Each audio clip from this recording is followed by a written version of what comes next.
Senhor, escolhido do Senhor, separado para esta obra. Senhor, meu Deus, meu Pai, aqui está o teu pequenino, Senhor. O teu escolhido, o teu separado, o teu preparado. Aquele qual o Senhor capacita todos os dias para trazer uma palavra rema para as nossas vidas. Deus, em nome do Senhor Jesus, toma ele do alto da cabeça até a planta dos pés. Vai cortando todo laço, todo embaraço do maligno contra a vida dele, Senhor. Vai enchendo o teu vaso, Senhor, porque é teu, é pequeno, é de barro, mas é teu. Usa ele com poder e glória, Senhor, quebrando todo laço do maligno através da tua palavra. Deus, em nome do Senhor Jesus, vai brindando, Senhor, todos os passos do teu filho onde ele quer que vá. Pai, também vai brindando, Pai, o lar do teu pequenino, Senhor, a família e a parentela do teu pequenino, Senhor. Deus, em nome do Senhor Jesus, usa ele poderosamente para quem está dentro da casa de oração, para quem estiver assistindo, meu Senhor, e para quem estiver passando, que receba a tua presença, em nome do Senhor Jesus. Amém. Glória a Deus. Aleluia. Cumprimento a igreja com a paz do Senhor Jesus Cristo. Amém? Amém. Glória a Deus. Quero compartilhar com a igreja uma palavra que está lá no livro de Gálatas. Gálatas, capítulo 2. Versículo de número 20. Creio que essa passagem é conhecida de todos. Gálatas 2:20. Aleluia. Aleluia. Glória a Deus. Aleluia. Gálatas 2, versículo 20, que vai dizer assim a palavra do Senhor: já estou crucificado com Cristo, e vivo não mais eu, mas Cristo vive em mim. A vida que agora vivo na carne, vivo-a na fé do Filho de Deus, o qual me amou e se entregou a si mesmo por mim. Aleluia, glória a Deus. Amados e queridos irmãos, a vida cristã, ou a vida a qual o Senhor quer que vivamos dentro do Evangelho, ela é uma vida aonde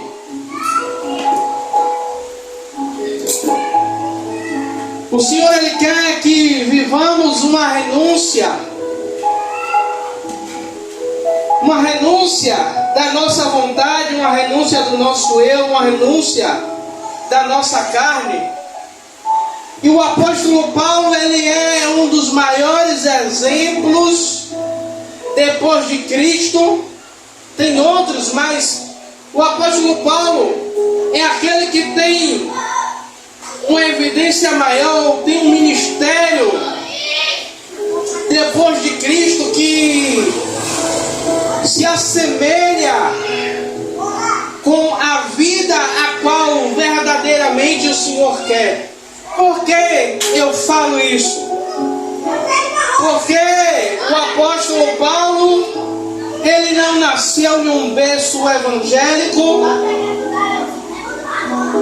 O apóstolo Paulo, ele era conhecedor da palavra, mas ele não vivia a palavra como deveria. E quando o apóstolo Paulo ele tem aquele encontro com o Senhor a caminho de Damasco, o apóstolo Paulo ele tem a sua vida transformada, ele tem a sua vida impactada por Jesus a tal ponto de surgir esse versículo de Gálatas 2:20, que o apóstolo Paulo ele vai dizer: já estou crucificado com Cristo. Igreja, o apóstolo Paulo ele está dizendo: ei, eu entendi o sacrifício que foi feito na cruz do Calvário por minha vida.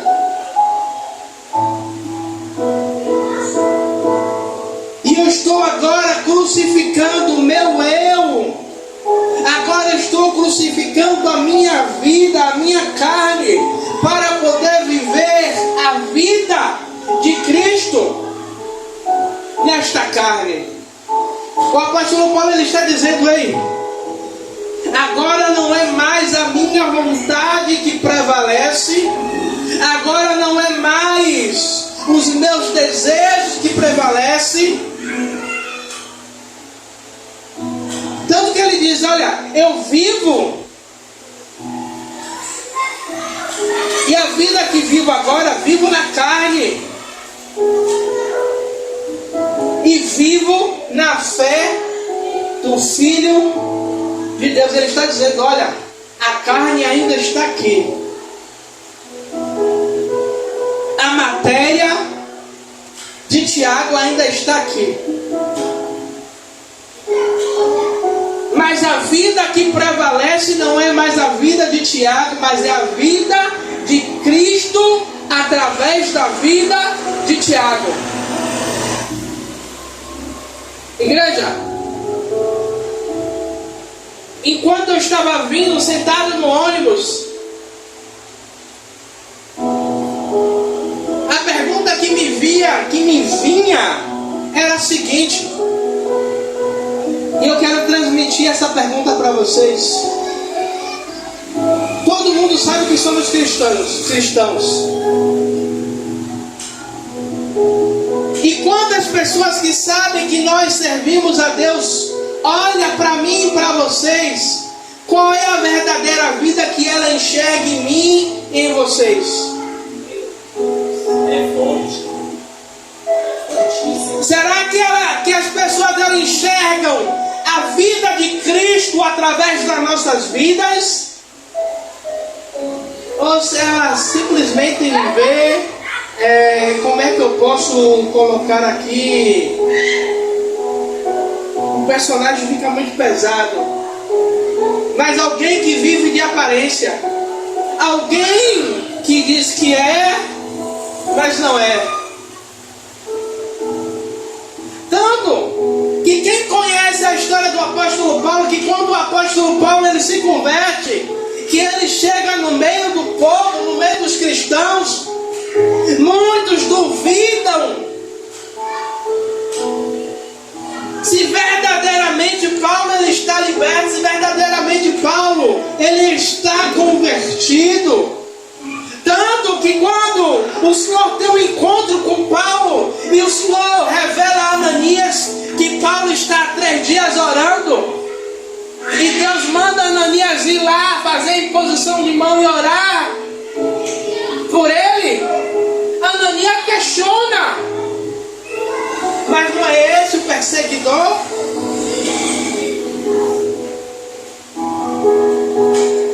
É porque Ananias ele conhecia aquele que perseguia. Ananias conhecia a velha criatura. E muitas vezes, igreja, sabe o que é que acontece?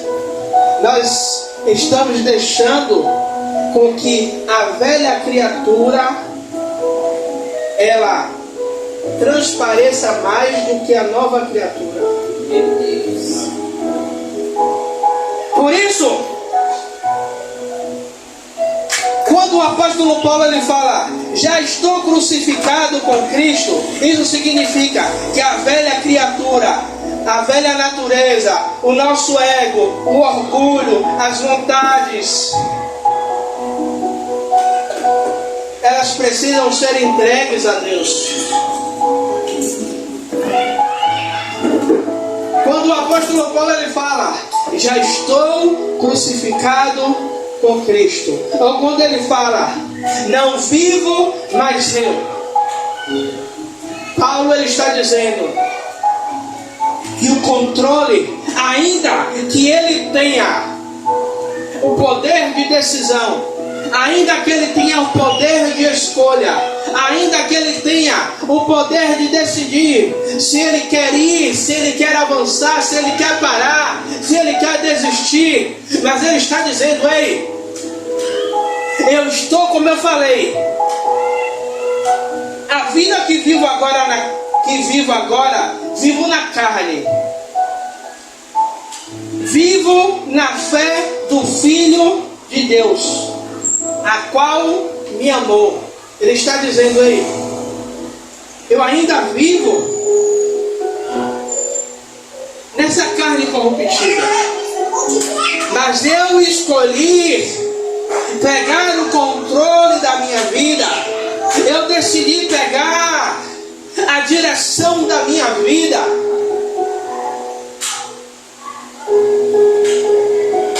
Por isso que muitas vezes a gente vê, e eu demorei um pouco para entender isso, que crente ele não tem mais livre-arbítrio, poder de escolha, ainda que decidamos algumas coisas. Mas temos que entender que ainda quem direciona, quem guia, quem tem o controle ainda das nossas vidas é o Senhor. Verdade. E a frase que eu lembrei é que escolhido não tem escolha.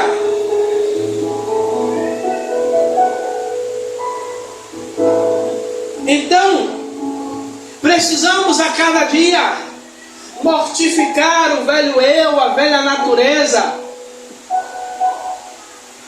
E quando eu estava lendo esse texto no caminho para cá, eu estava lembrando de uma ministração da pastora que veio fresca na cabeça assim, quando ela fala, existem dois lobos, e aquele que tiver mais alimentado é o que vai prevalecer, é o que vai ressair, é o que vai ser demonstrado sobre as nossas vidas. Verdade. Aí nós precisamos saber se é o lobo espiritual da vida espiritual a qual Deus quer que nós vivamos, ou se é o carnal.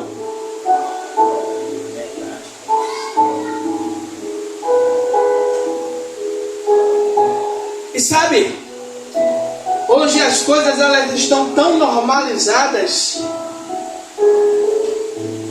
que a gente vê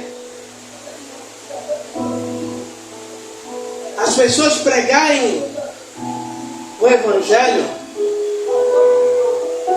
Eu lembro o diácono Rebouças pregou na Santa Ceia, negue-se a si mesmo. Quase eu trazia essa palavra também, mas eu lembrei, o diácono já pregou segunda passada. Quando Jesus ele fala, quem quiser vir após mim, negue-se a si mesmo, tome a sua cruz e siga-me. Jesus ele está dizendo, ei, não, para me seguir não vem de qualquer jeito não. E hoje sabe o que é que acontece?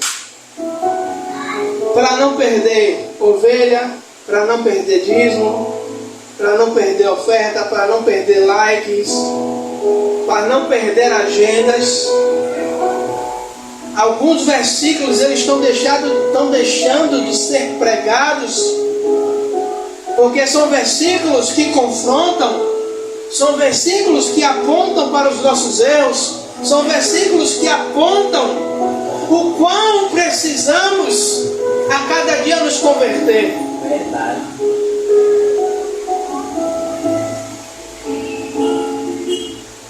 Eu estava dizendo a Deus hoje de manhã, Senhor, tem tantos momentos que eu me sinto tão raso, que parece que eu não tenho tanto tempo dentro do Evangelho, de tão raso que muitas vezes eu me sinto. E eu fiz, Senhor, eu sei que falta coisa. Eu sei que falta um pouco mais de dedicação. Eu sei que falta um pouco mais de mergulho, eu sei que precisa andar um pouquinho mais.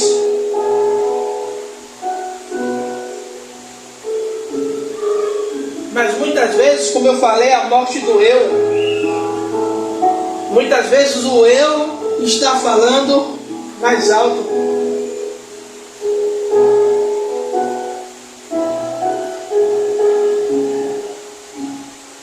O eu está falando cada vez mais forte. A crucificação do eu não é dolorosa apenas no sentido físico, mas ela exige uma renúncia. Como eu falei, quando Jesus ele fala: quem quiser vir após mim, negue-se. Quem quiser vir após mim, renuncie. Quem quiser vir após mim, abra mão.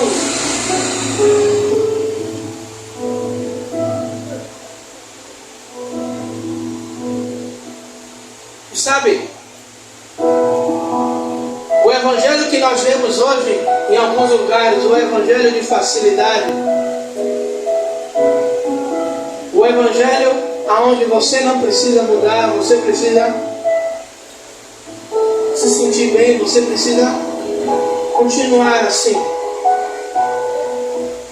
Se a gente olhar verdadeiramente dentro da Bíblia, todos aqueles que tiveram um encontro verdadeiro, genuíno com o Senhor, eles tiveram as suas vidas transformadas, tiveram as suas vidas mudadas. E aqueles que não se permitiram ser mudados ou ser transformados, eles permaneceram da mesma maneira. A gente tem um exemplo do jovem rico que queria o reino dos céus, queria a salvação, queria herdar a vida eterna. Mas quando o Senhor falou de renunciar à sua riqueza, de abrir mão do que ele tinha para herdar a vida eterna, para ter um tesouro nos céus, a Bíblia diz que aquele homem, ele sai triste porque ele tinha muitas riquezas. Mas a Bíblia diz também que um homem que encontra um tesouro em um terreno, ele vai, esconde, vende tudo o que tem para comprar aquele terreno com aquele tesouro que representava o reino dos céus. Glória a Deus. Aí a pergunta é, igreja, será que verdadeiramente nós estamos dispostos a entregar aquilo que nós temos de valor, de renunciar aquilo que nós temos para herdar a vida eterna? Aí, permeando em vários textos, quando eu li Paulo dizendo: olha, viver é Cristo, olha, viver é Cristo, mas morrer é lucro. Será que a gente consegue entender o peso espiritual do que Paulo ele está dizendo? Olha, viver é Cristo, mas morrer é lucro. Aonde é nos dias de hoje, Diácono Rebouças, que a gente consegue entender que morrer é lucro? Paulo ele entendeu que morrer, ele estando com Cristo, ele sabia, ele tinha certeza de que se ele morresse, ele iria para a glória. Aleluia a Deus. E quem o matasse estaria levando ele para perto de Cristo, estaria fazendo um grande favor de aproximá-lo, de entregá-lo na mão do Pai.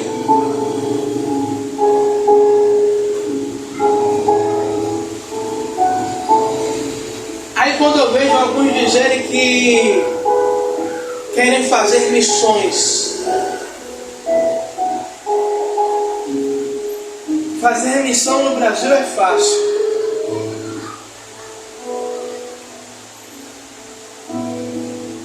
Eu quero ver fazer missão naqueles lugares que a Bíblia não pode entrar, aonde a pregação do Evangelho é proibida, aonde o povo para se reunir tem que ser escondido, e se for pego, sabe que pode ser preso, condenado, morto.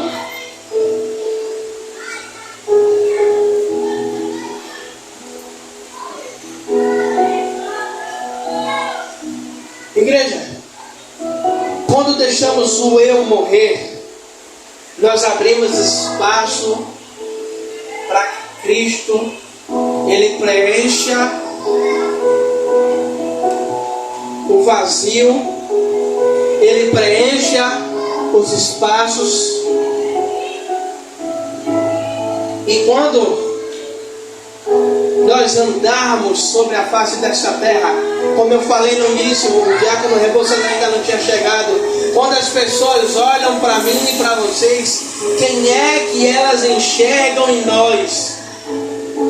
Se elas enxergam alguém que é verdadeiramente um cristão verdadeiro e genuíno, que vive a palavra, eu não estou dizendo um ser perfeito, mas alguém imperfeito, mas que busca a perfeição de Cristo a cada dia. Ou será que as pessoas olham para mim e para você e veem mais um convencido e não mais um convertido?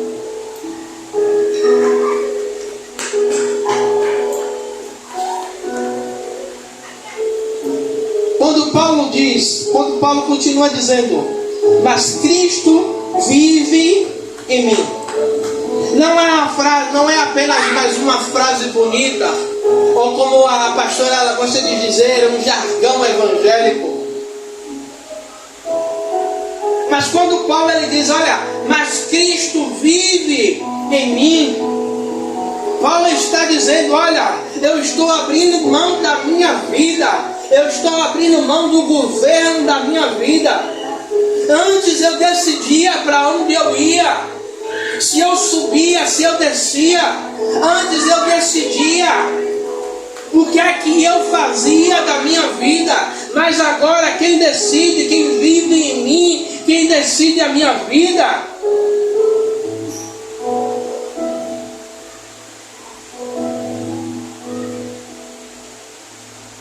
agora Paulo está dizendo, ei, o dono da minha mente, o dono das minhas ações, das minhas práticas,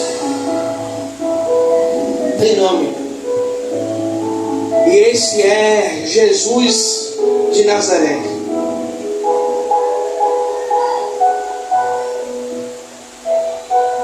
No dia a dia, quando Paulo ele diz, Cristo vive em mim, isso significa que dentro de nós vai se manifestar perdão, paciência, humildade, amor. Vai transparecer em nós as virtudes de Cristo. Quem aqui não já ouviu o episódio que quando Jesus ele é preso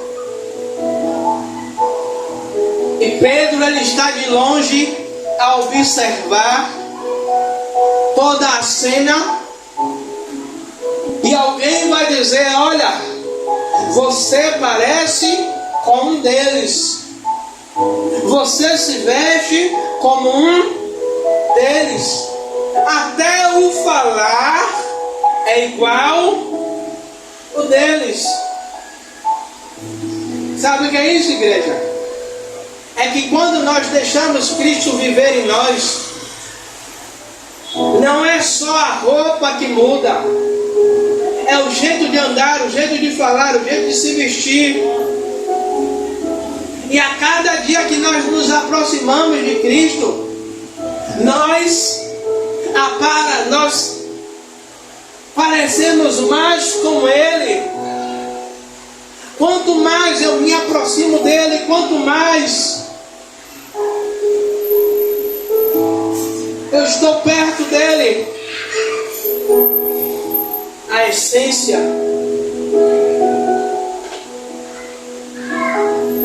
ela transparece.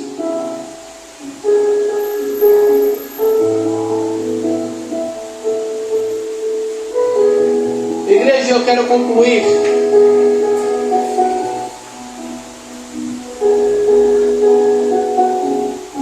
Glória a Deus. Aleluias.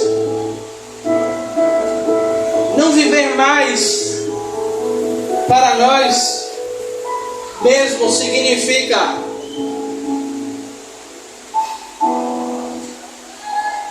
que abrimos mão da nossa própria vida para viver a vontade de Cristo em nossa carne.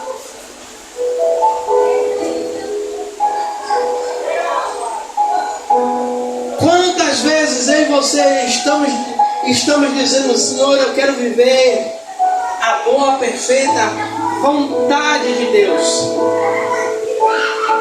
E essa verdadeira, boa, perfeita vontade de Deus, ela requer uma renúncia. Ela requer que a gente abra mão da nossa vontade para fazer a vontade dele. E quantas vezes a gente tem aberto mão, a gente tem negado a nossa vontade para fazer a vontade dele. Quantas vezes Deus ele tem direcionado as nossas vidas para fazer o que glorifica a Ele. Mas muitas vezes as nossas demandas, o cansaço, o dia a dia, muitas vezes o deixo para depois. Ou eu posso melhorar. Ou quando Deus manda a gente fazer de um jeito e a gente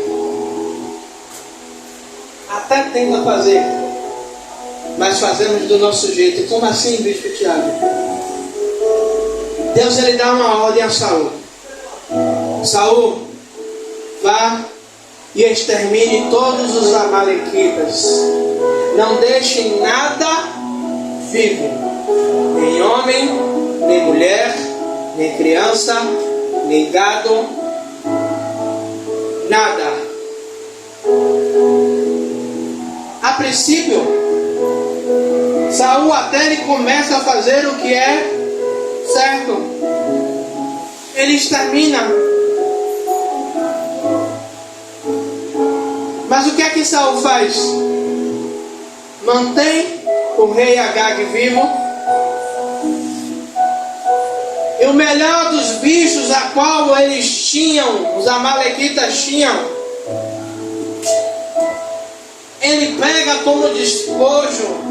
Ele pega porque era bonito, era viçoso, e ele pega para que fosse entregues como oferta ao Senhor.